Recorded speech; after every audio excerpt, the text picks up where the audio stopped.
A single mother saved a millionaire buried alive in the woods, but what he whispered made them both. Hello everyone. Before we begin today's story, I have a small favor to ask. Please hit subscribe and turn on the notification bell so you never miss our channel's new videos. It's quick, free, and the best way to support us in bringing you more dramatic stories. Your support means the world to us. Where are you watching from?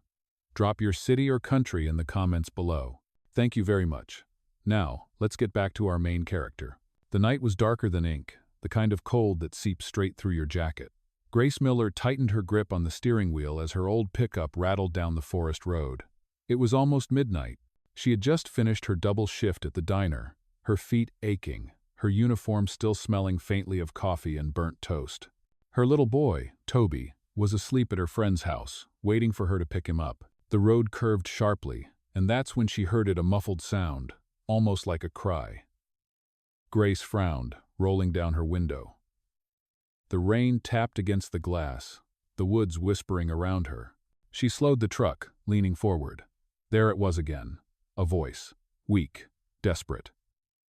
"Help, please." She froze. Out here? In the middle of nowhere? For a second she thought maybe it was an animal, but then she heard it again. Clearer this time, a man's voice, broken and faint. Without thinking, Grace pulled over, the tires crunching on wet gravel. Her breath misted in the cold as she grabbed her flashlight from the glove box. "Hello?" she called out, stepping into the rain. The beam of light cut through the darkness, landing on something that made her heart lurch. A hand, half buried in mud, fingers twitching. Oh my God. She dropped to her knees, clawing at the wet soil with bare hands. Her nails broke, the mud biting into her skin, but she didn't stop. The man's face slowly emerged, pale, bruised, lips trembling. He was barely breathing. "Hold on, sir. I got you," she gasped, brushing dirt from his mouth. His chest rose in shallow movements. His suit was torn, covered in blood and dirt. The watch on his wrist cracked but gleaming faintly under the light. Grace pressed 2 fingers to his neck. There it was, a faint pulse. "You're alive," she whispered. He stirred, eyes fluttering open for a second, glassy and unfocused. His voice was a whisper of air. "Don't call the police." Then he went limp again. Grace's heart pounded. She looked around, no cars, no lights, just the endless woods and the hiss of rain. "Hang on, mister. You're not dying out here," she muttered, determination burning through the fear. She dragged him up inch by inch, mud soaking her jeans, her back screaming in pain. Finally, with one last heave, she got him into the back seat of her truck. His hand slipped from hers, leaving a smear of blood on her wrist. Grace slammed the door, breathless. "Who are you?"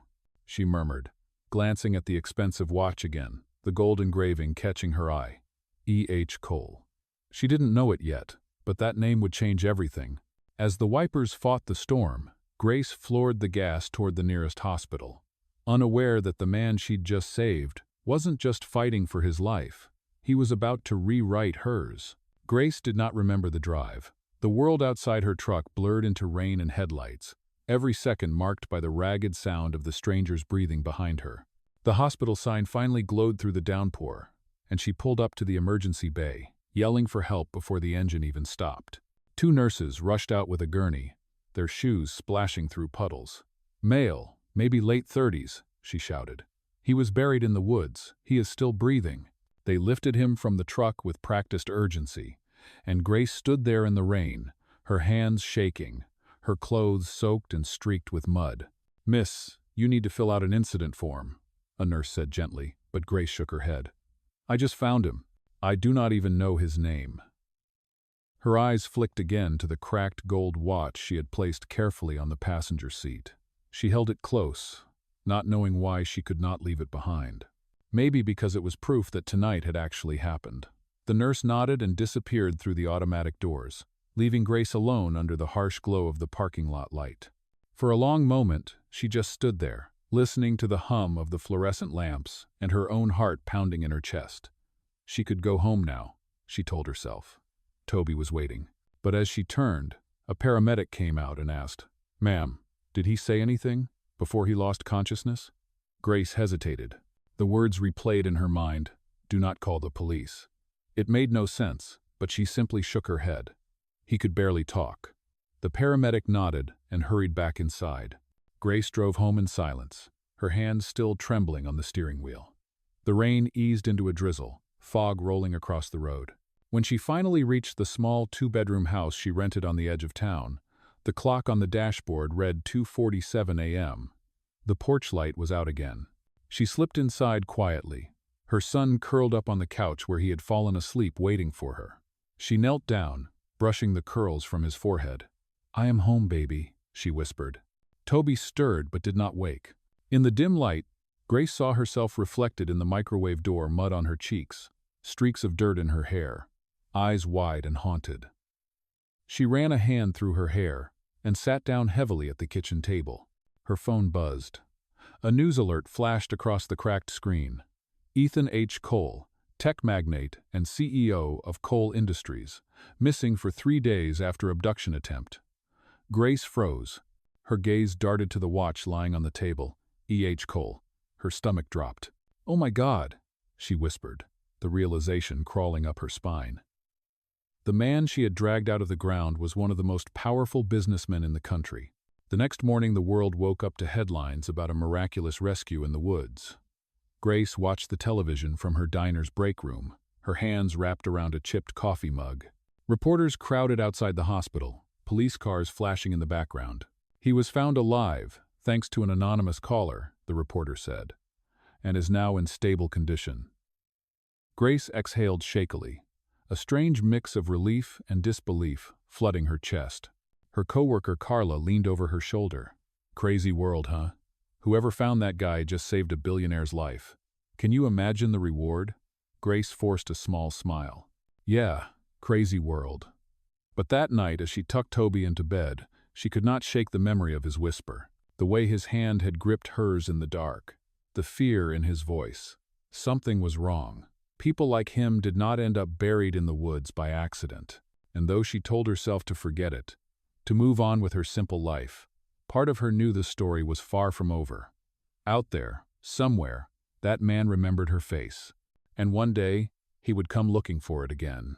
3 days later, Grace was wiping down the counter at the diner when the bell above the door chimed.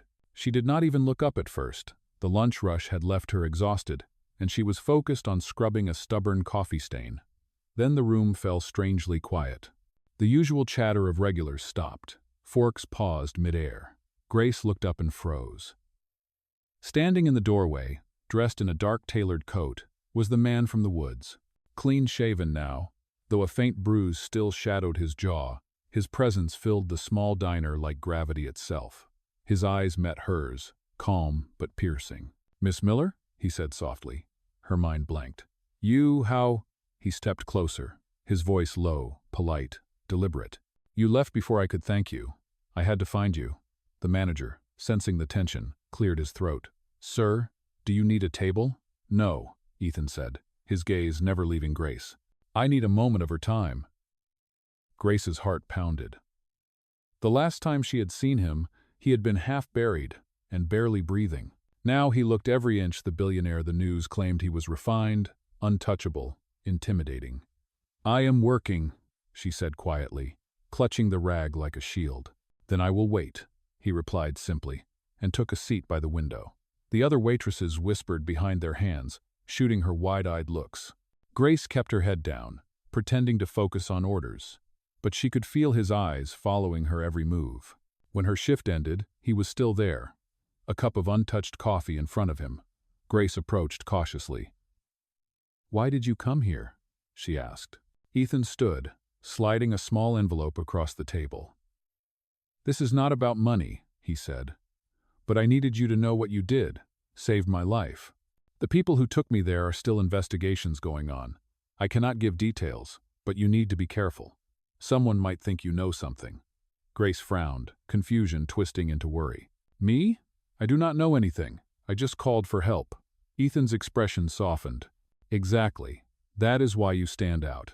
You did not take a photo. You did not post it online. You just acted." He paused, his voice quieter. "That kind of person is rare." Grace felt heat creep up her neck. You should not have come here. People are staring. Let them, he said with a faint smile. I owe you more than a thank you. He slid the envelope closer. Inside, she later found a business card, Coal Industries, embossed in gold and a handwritten note.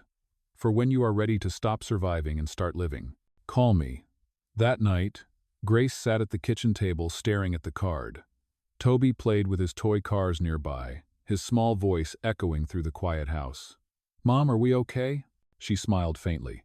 We are fine, sweetheart. But she did not feel fine. The next morning, 2 men in suits came into the diner asking about her. They flashed badges, said they were security consultants. One of them asked if she had found anything near the scene, anything she might have kept. Grace lied, saying no, though the cracked watch still sat hidden in her drawer at home. That evening, as the sun dipped behind the pines, she pulled the watch out again. The engraving caught the light. E. H. Cole. She traced the letters with her thumb, her reflection warping in the cracked glass. For some reason she could not explain, she whispered, "You are not the only one who got buried that night."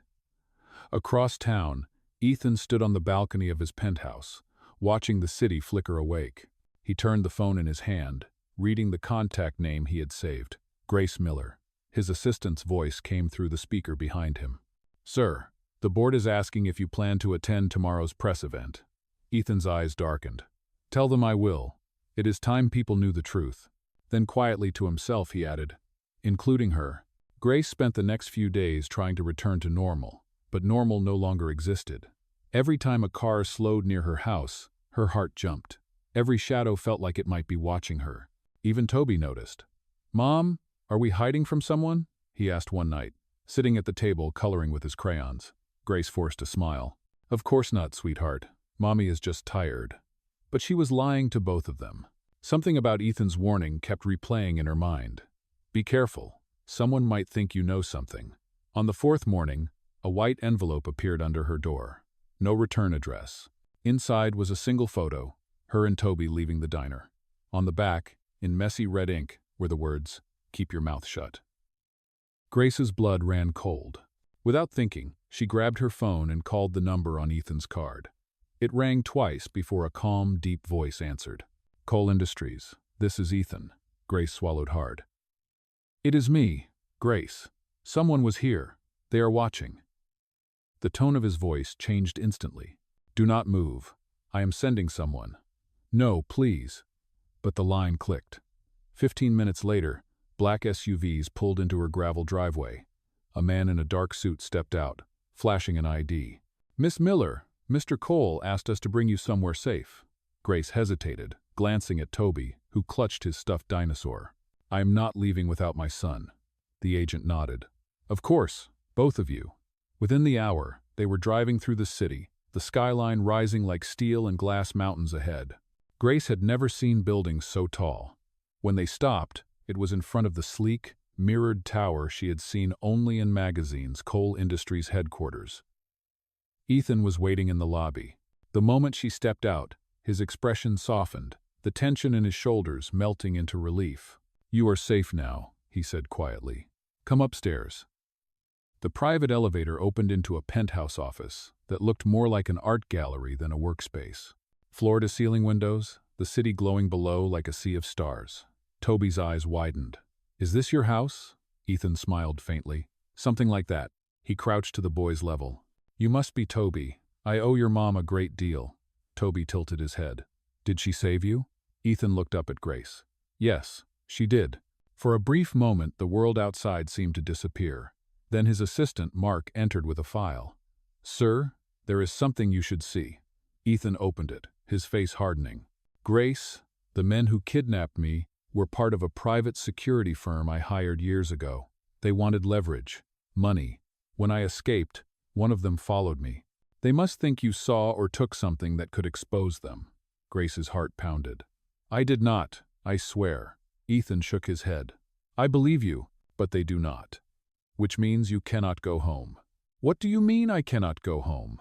"I will arrange housing here temporarily. Until this is over." Grace crossed her arms. "I cannot live in your world, Ethan. I have a job, bills, a life, and a child they just threatened," he interrupted softly. The room fell silent. She looked at Toby, who was staring at the skyline, blissfully unaware of the danger surrounding them. Finally, she nodded. "Fine, but just until it is safe." Ethan smiled faintly, not with triumph but gratitude. "That is all I ask." Later that night, as she stood on the balcony of the guest suite, the city lights flickering like restless stars, Grace wondered how her life had changed so fast.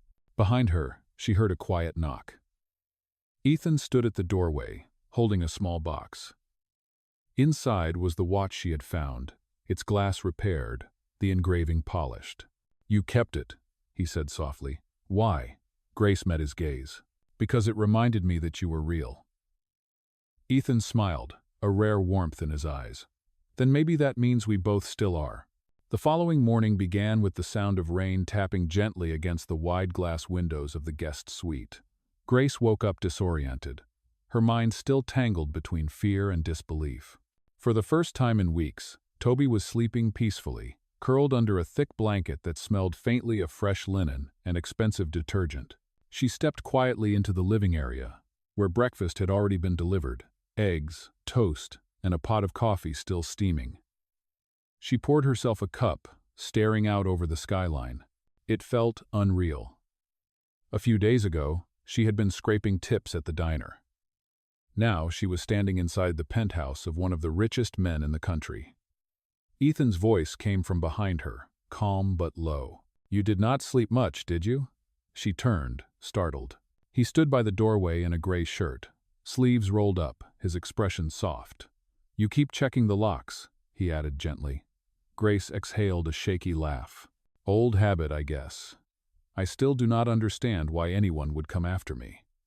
Ethan walked closer, his tone quiet but steady. "They think you saw something, or maybe they just want to send me a message. Either way, I will not let them near you." Grace frowned. "You say that like it is a promise." "It is," he said simply. Later that day, Ethan introduced her to the security chief and a lawyer who was handling the ongoing investigation. They spoke in calm, clinical tones about threats, encrypted messages, and possible moles inside coal industries. Grace barely followed any of it.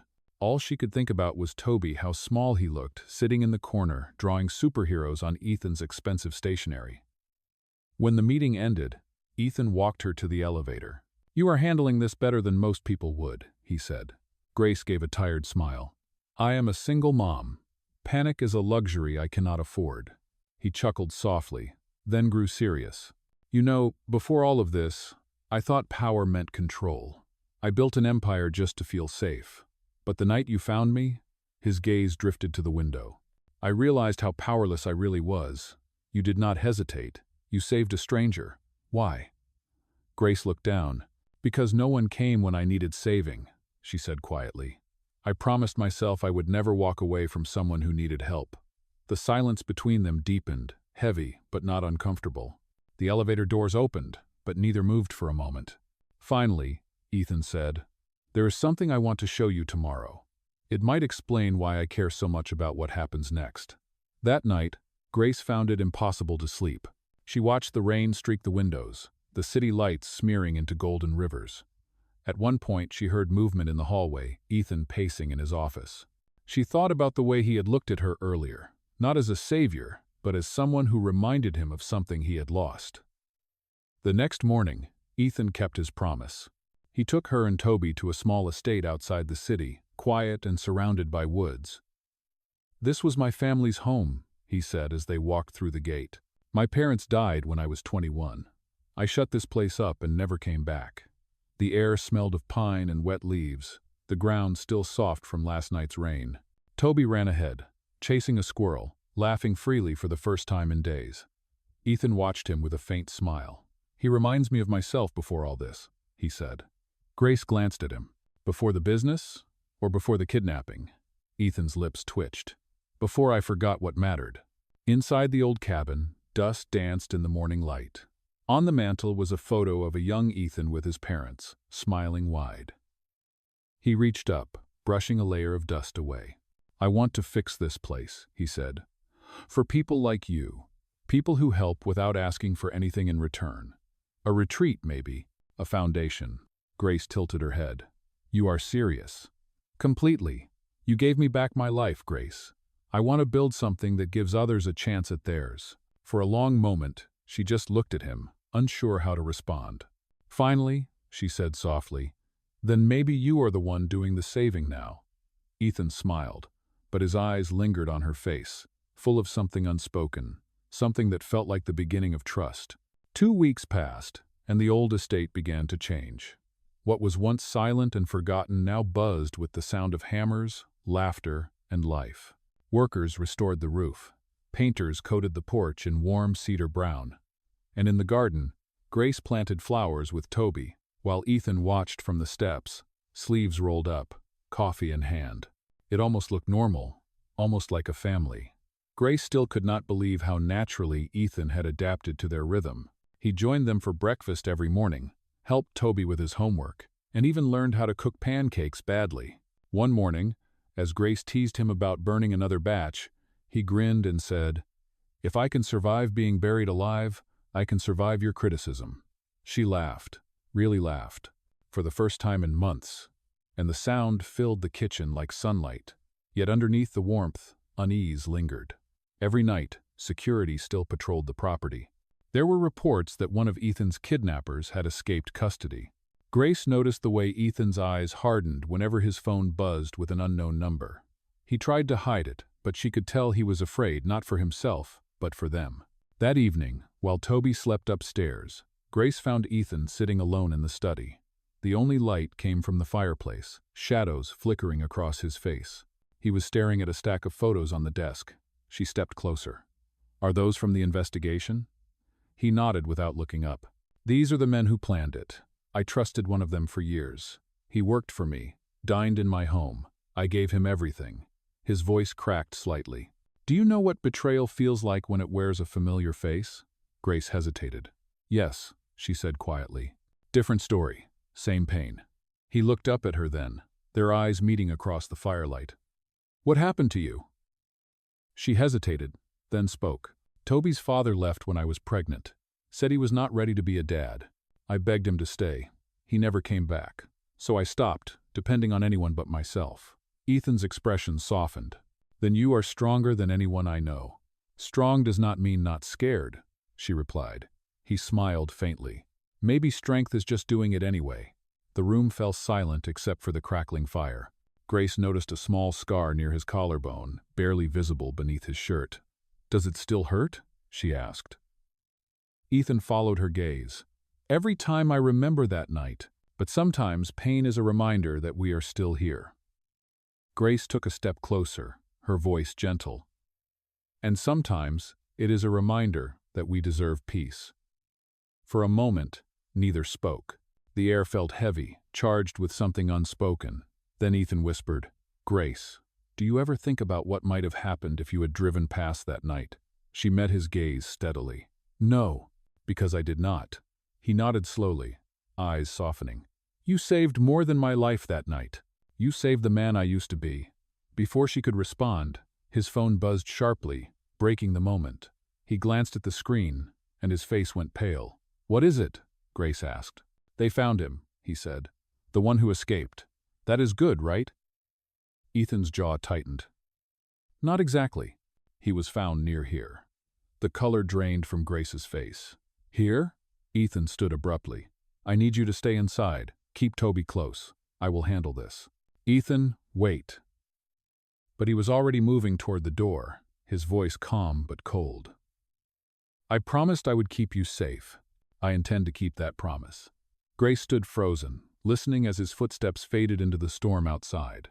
The fire crackled behind her, throwing long shadows across the empty room. She looked toward the window where lightning flashed over the trees and whispered to herself, "Please come back." Outside, somewhere in the dark, Ethan Cole was walking straight into the past that had nearly killed him once, and this time he had something to lose. The night swallowed Ethan as he stepped into the woods, the beam of his flashlight cutting through the rain. His security team followed at a distance, scanning the tree line for movement. The air smelled of wet earth and danger, the same as the night he had almost died. Every shadow looked like a memory waiting to strike. Back at the cabin, Grace tried to keep calm, but every thunderclap made her jump. Toby was asleep upstairs, unaware of the fear curling through the walls. She sat by the window, clutching the repaired watch in her hand, whispering silent prayers she did not even believe in. Minutes turned to hours. Then, somewhere far off, she heard shouting then, a single gunshot that split the storm like glass. Grace's blood ran cold. She grabbed her coat and ran outside before the guards could stop her, her feet slipping on the mud as she followed the echo of the sound. "Ethan!" she screamed into the night. The rain stung her face, her breath coming in sharp bursts. Through the trees, faint lights flickered, flashlights moving frantically. When she reached the clearing, 2 guards were dragging a man in handcuffs toward a black SUV. His face bruised and twisted with rage. And there, standing in the middle of the clearing, was Ethan, drenched, holding his side where blood darkened his shirt. Grace froze. "Ethan!" She ran to him, catching his arm just as his knees gave out. "You are bleeding," he grimaced. "It is just a graze. I am fine." "You are not fine," she snapped, her voice breaking. "You could have been killed." He looked at her, rain dripping from his hair, a faint smile tugging at his lips. "I told you I would keep you safe." She pressed a hand against his wound to stop the bleeding. "You are impossible." "So I have been told," he whispered. The captured man shouted from behind them, his voice hoarse. "You should have stayed buried, Cole. Next time we will finish it." One of the guards shoved him into the vehicle, but the words hung heavy in the air. Grace shivered, fear and anger mixing inside her. Ethan turned to the guard captain. "Take him to the authorities. No one comes near this property again." When the SUVs finally drove away, silence settled over the clearing. Only the rain remained, falling softer now, washing the blood from the leaves. Grace helped Ethan back to the cabin, her hand steadying him every step of the way. Once inside, she cleaned his wound while he sat on the edge of the couch, wincing as the alcohol burned. "You are lucky," she said quietly. "It could have been worse." Ethan watched her hands move, gentle, careful, sure. "You are shaking," he said. She paused. "I thought I lost you," she admitted. "You saved me once," he said softly. "Maybe it was my turn." She met his gaze, something warm flickering between them through the fear. "You do not always have to be the hero," she whispered. "Neither do you," he replied. When the bleeding stopped, she wrapped the bandage tightly and sat beside him, exhausted. The storm outside began to fade, leaving only the soft patter of water dripping from the eaves. Ethan leaned back, his eyes closing. "You know what is strange?" he murmured. "That night in the woods, when I thought I was dying, I kept hearing a voice. I could not see her face, but she kept telling me to hold on. When I woke up and saw you, I realized it was the same voice." Grace's breath caught. "Ethan!" He opened his eyes, looking at her. "You were the reason I came back. Not just to life, but to everything that matters." She tried to speak, but the words would not come. So instead she reached for his hand, their fingers intertwining as the first hint of dawn touched the horizon. For the first time in a long time, the world outside felt quiet, safe, alive. And though neither said it out loud, both knew something had changed forever. The sun rose pale and soft over the woods, turning the soaked ground into a mirror of gold and silver light. Inside the cabin, Ethan stirred awake on the couch, his shoulder bandaged, the fire now reduced to faint embers. Grace sat across from him, a cup of coffee cooling in her hands. Neither spoke for a long time. Silence felt safer than words. When he finally looked up, his eyes met hers with quiet relief. "You stayed," he said softly. She smiled faintly. "You would not have let me leave anyway." He gave a small laugh, but there was exhaustion behind it. "You are right." As the day went on, the estate came alive again. News spread fast. Ethan Cole had personally captured the man behind his own kidnapping.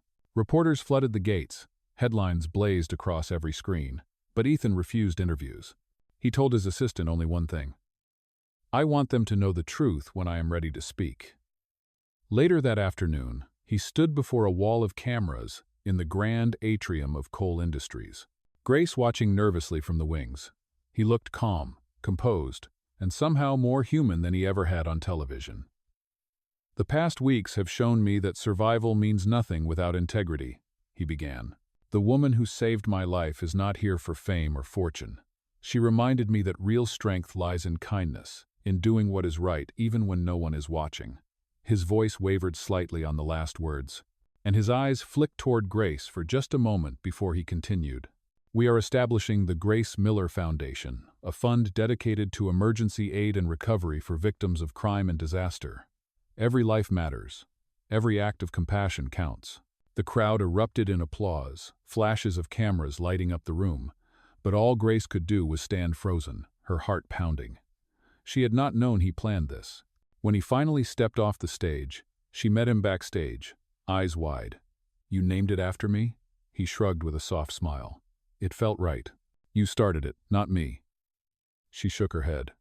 "Ethan, I do not need recognition. I just wanted you safe." He took her hands gently.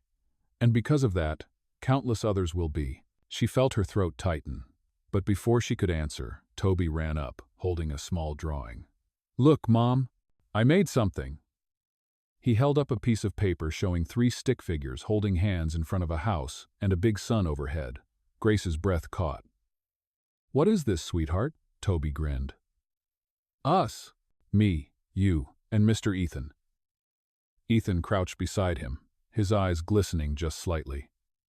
"You made me taller than your mom," he said with mock offense. Toby giggled. "Because you are taller." Grace laughed softly, blinking away the sudden sting of tears. The picture became their first keepsake, taped to Ethan's office wall the next morning. In the days that followed, the foundation launched, the kidnappers faced trial, and life finally began to settle into something close to peace. Yet one evening, as the sky turned violet outside the penthouse windows, Grace found Ethan alone again, looking out over the city lights. "You still cannot sleep?" she asked. He shook his head. "Sometimes, I still hear the dirt closing in around me. I feel it pressing on my chest, and then I see your face pulling me out." Grace stepped closer, her voice barely above a whisper. "Then remember this, instead, the sound of rain, your son's laughter, the world you built back from ashes." Ethan turned to her slowly. "My world does not exist without you in it." The words hung between them, unspoken for so long, now suddenly real. Grace felt her heart stumble, warmth rising in her chest. "You do not have to say that," she whispered. "I already know." Outside, the city pulsed with life, but in that moment, everything else faded. For the first time since that night in the woods, Ethan's smile was unguarded, genuine, and full of peace. Somewhere deep down, they both knew this was no longer about rescue or debt. It was about something larger, something that had quietly saved them both. 6 months later, the world looked different. The Grace Miller Foundation had grown faster than anyone imagined, helping hundreds of families rebuild their lives after tragedy. News anchors called it a miracle born from the woods, but Grace never liked that phrase. To her, it was not a miracle, it was a promise kept. She still worked closely with Ethan. Though their lives had shifted from chaos to calm, the estate was now a retreat for survivors, and every weekend she and Toby drove out to help plant new trees where the forest had once been torn apart by violence. The air smelled of pine and second chances. On one of those afternoons, sunlight spilled through the branches, and Ethan stood by the rebuilt cabin, watching Toby chase butterflies across the field. He turned to Grace, a quiet smile tugging at the corner of his mouth. "You know, I never thought I would come back here," he said. "Now I cannot imagine leaving." Grace smiled. "That is because it finally feels like home." Ethan stepped closer, his voice softer. "You are what made it that way." Grace looked up at him, her heartbeat steady but strong. "I only did what anyone would have done," she said. "No," he replied gently. "You did what no one else did." He reached into his pocket and pulled out something small, a familiar object wrapped in a velvet cloth. When he unfolded it, she gasped softly. It was the watch. The same one she had found buried in the mud that night, now restored to perfection. But something new was engraved beneath the old name. She read it aloud, her voice trembling. "The day we were reborn." Ethan nodded. "I thought it should say what really happened. You saved my life, Grace. But more than that, you gave it meaning." Her eyes glistened. "You do not need to thank me." "This is not a thank you," he said quietly. "It is a beginning." Before she could speak, Toby came running up, breathless and bright-eyed. "Mom! Mr. Ethan! Look what I found!" In his hands was a tiny bird's nest, perfectly built, holding 2 unhatched eggs. Grace smiled, brushing a strand of hair from her son's face. "Be gentle, sweetheart. New life is fragile." Ethan crouched beside the boy. "So is love," he murmured. Toby tilted his head. "Love?" Ethan smiled. "Yes, love." Grace's heart softened at the word. She had spent so many years building walls around herself, but somehow, without warning, he had stepped through them with kindness instead of force. As the afternoon faded into gold, Ethan turned to her again, holding the watch between them. "Grace Miller," he said, his voice low but sure, "I do not want another day to pass, wondering what if. You and Toby are already my family, but I would like to make it official." Grace stared at him, stunned. "Ethan, marry me," he said simply. "No grand speeches, no spotlight, just honesty." She looked down, tears filling her eyes, then nodded slowly. "Yes." Ethan smiled, pulling her into his arms as Toby clapped his hands in delight. The sound of the forest rose around them, the wind, the birds, the rhythm of life continuing.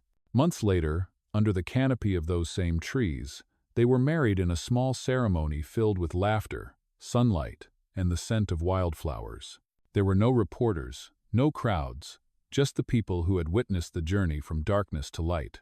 As the vows were spoken, Ethan placed the restored watch into her palm and whispered, "For every second we have been given." Grace smiled through tears, her voice steady. "And for everyone we will make count." When they kissed, the wind carried the echo through the trees, gentle and endless. The story that had begun in fear ended in faith, and somewhere deep in that forest, life began again. Because sometimes the people you save are the ones who save you right back. In this heartwarming and dramatic tale inspired by Millionaire stories, a single mother saves a man buried alive in the woods, only to discover he is a powerful CEO, whose life and heart she has forever changed. What begins as a rescue turns into a journey of trust, healing, and unexpected love, as their lives intertwine through danger, redemption, and second chances. Filled with emotion, suspense, and hope, this cinematic love story reminds us that even the wealthiest souls can be broken, and that compassion can rebuild what money never could. Perfect for fans of touching millionaire stories that celebrate kindness over status and love over power, this story delivers everything from fear and sacrifice to faith and new beginnings. Dive into one of the most unforgettable millionaire stories ever told, where humanity triumphs and true love rises from the ashes of pain, proving once again that the best millionaire stories are not about money, they are about the courage to feel.